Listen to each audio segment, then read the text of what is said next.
Meer rijdt uit Friesland en minder uit het boerenland. Dat is een van de doelen van een nieuw gearwerkingsverband van bedrijven in de rijdsector en natuurorganisaties.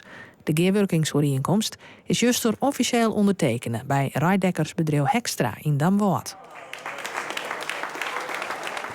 Die handtekening is voor dat wij proberen meer rijd uit de omgeving te krijgen. Meer opbrengst uit Friesland, eventueel Nederland of Europa. Er zijn hier meerdere partijen die dit ondertekenen, waaronder bijvoorbeeld het Frieske Geer, Staatsbosbeheer, het Biocentrum, Hextra zelf, maar ook de rest van de keten.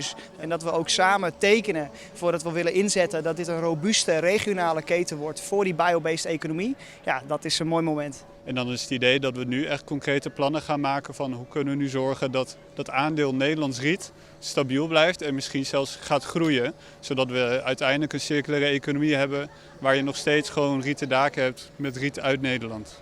Een kwart van het rijd komt op dit stuit uit Nederland. De rest komt uit het boerenland, voor een groot part uit China.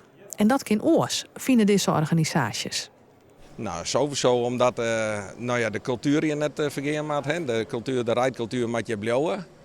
En we zitten natuurlijk met onkosten die nou komen uit China, die er eigenlijk net hoeven te wezen.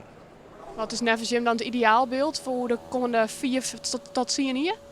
Ja, dat we geen Chinese riet meer importeren. Niet meer uit de andere kant van de wereld natuurproducten halen die hier gewoon ook op het land groeien. Het riet hier bijvoorbeeld komt uit de buurt van Leeuwarden.